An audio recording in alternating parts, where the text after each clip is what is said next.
सुलेमान अलैहिस्सलाम ने अल्लाह रब्बुल इज़्ज़त से एक दुआ की, कहा परवरदिगार मुझे एक ऐसी बादशाहत दे जो तूने किसी को ना दी हो। सुलेमान अलैहिस्सलाम ने यह दुआ की, अल्लाह रब्बुल इज़्ज़त मुझे ऐसी बादशाहत, ऐसी शहनशाहत दे कि तूने जो किसी को ना दी हो। अल्लाह रब्बुल इज़्ज़त ने जिब्राइल अमीन के हाथ से उनके लिए एक इम्तिहान भेजा।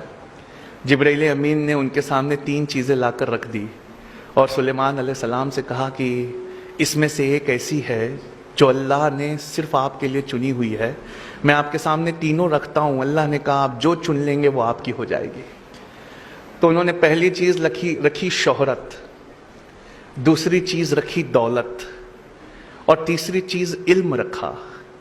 जब जिब्राइल अमीन ने इल्म रखा सुलेमान अलैहिस्सलाम के सामने तो सुलेमान अलैहिस्सलाम मुस्कुरा दिए, कहा परवरदिगार मुझे माफ़ कर दे, मेरी दुआ गलत थी, मुझे अब बादशाहत नहीं सिर्फ इल्म चाहिए।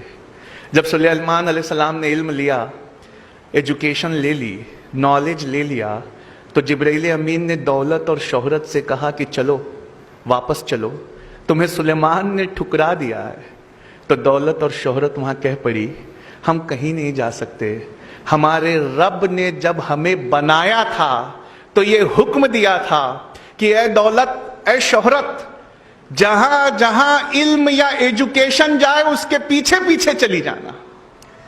सुलेमान ने इल्म या एजुकेशन मांग कर हमें मांग लिया है।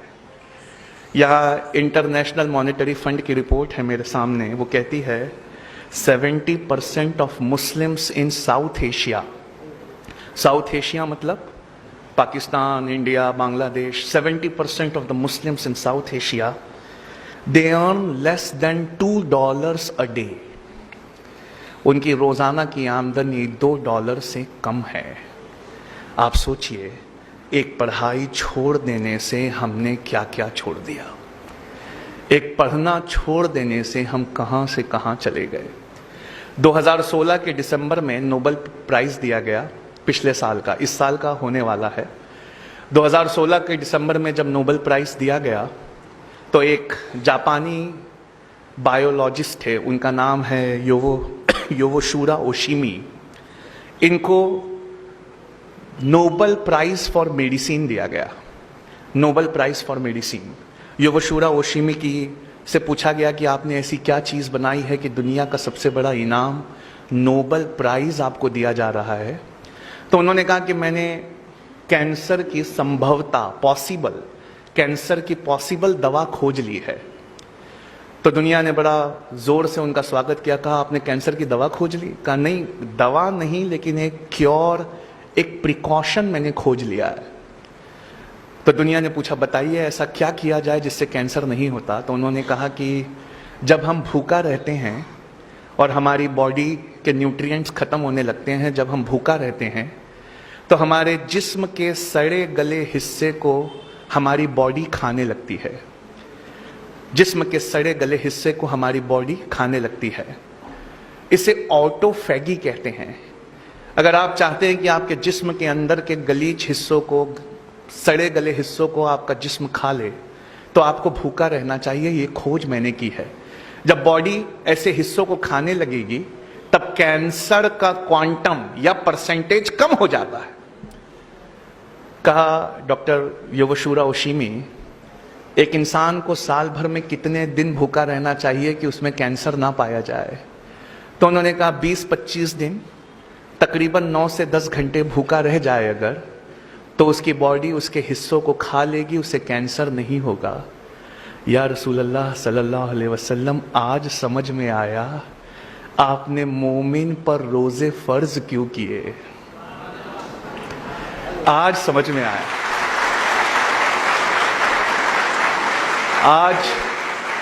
आज ये बात समझ में आई कि क्यों कुरान ने कहा कि रोजे ना छोड़ना। हम तो इसलिए रोजे रखते हैं क्योंकि हमारे अल्लाह का हुक्म है। हम तो रोजे इसलिए रखते हैं क्योंकि हमारे नबी पाक का हुक्म है। लेकिन आज समझ में आया कि इस हुक्म में कौन सी रहमत छुपी हुई है। योवोशुरा ओशिमी को दुनिया का सबसे बड़ा प्राइज दिया गया ऑटोफैगी के लिए। ऑटोफैगी यानी जिस्म अपने सड़े गले हिस्से को खा ले। आज से 1438 साल पहले कोई ये हमें दे गया, बस हमारा नजरिया कुछ और था, हमने उसे दीनी पढ़ाई कहकर ठुकरा दिया।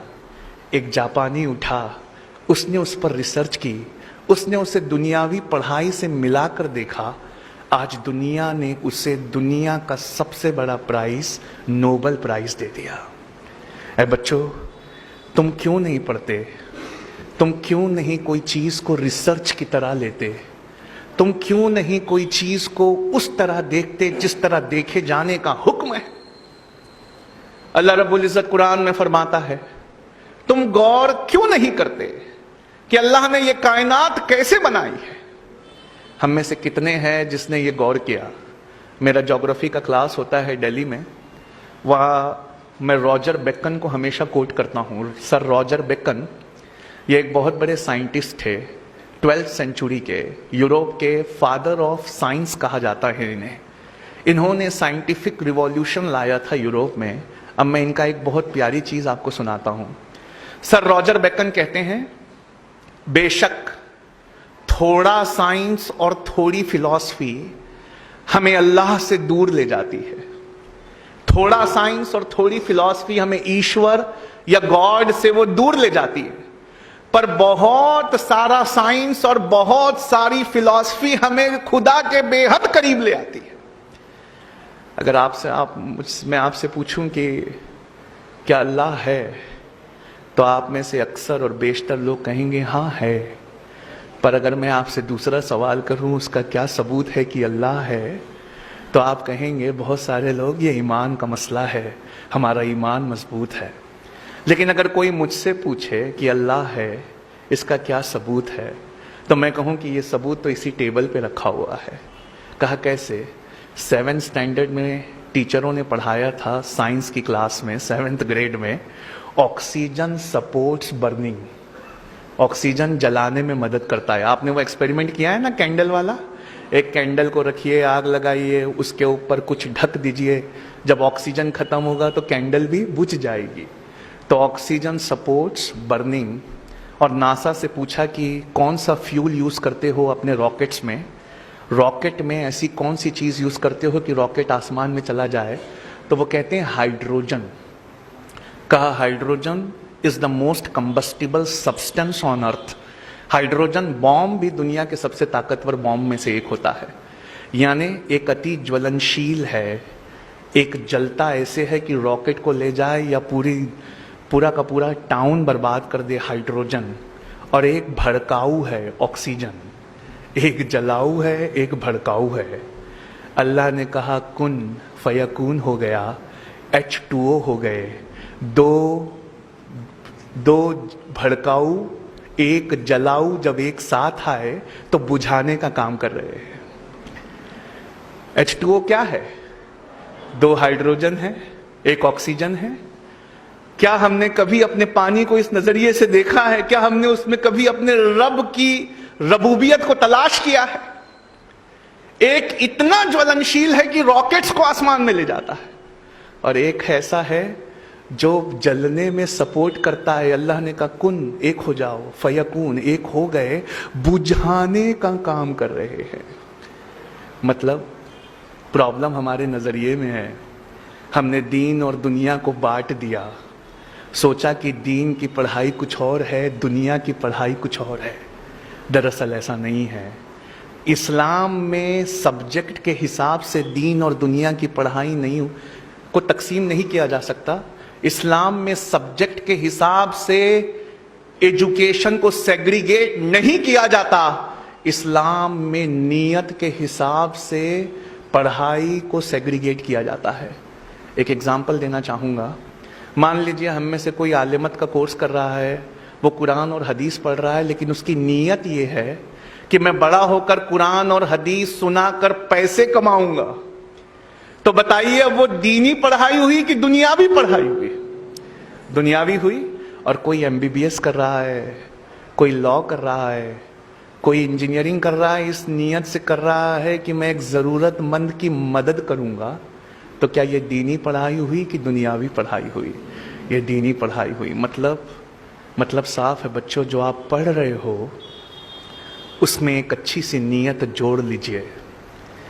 मेरी पढ़ाई, मेरी रिसर्च, ए अल्लाह, दुनिया के दबे हुए कुचले हुए लोगों के लिए है, मैं उनको एम्पावर करूंगा। डॉक्टर नॉर्मन बोरलॉग ने जब पहली बार ड्वार्फ वेराइटी ऑफ वीट की खोज की थी ग्रीन रिवॉल्यूशन में, डॉक्टर नॉर्मन बोरलॉग ने जब पहली बार गेहूं खोजा था जो दुनिया की भूख मिटा सकता था, तो दुनिया ने डॉक्टर नॉर्मन बोरलॉग से यह कहा था, फादर ऑफ ग्रीन रिवॉल्यूशन से, कि आप जितना सोना मांगे हम उतना सोना देने के लिए तैयार है, जितनी दौलत मांगे हम उतनी दौलत देने के लिए तैयार है, बताइए आप क्या चाहते हैं।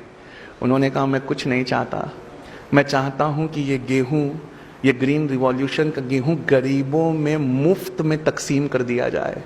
मैं अपनी टेक्नोलॉजी के लिए कुछ भी चार्ज नहीं करूंगा, बस मैं भूखों की भूख मिटाना चाहता हूं। क्या आजम कैंपस में आज कहीं किसी बेंच पर एक डॉक्टर नॉर्मन बोरलॉग बैठा है क्या? क्या आप में से किसी एक के दिल में ऐसी नीयत है क्या कि मैं अगर दुनिया में कुछ बहुत अच्छा पाया तो मैं वो इस दुनिया के लिए छोड़ जाऊंगा? आपकी नीयतें हैं जो अल्लाह के सामने आपके हिसाब में मदद करेंगी। बुखारी की पहली हदीस अल अमालु बिन्निया है, अमल का सारा दारोमदार नीयत पर है।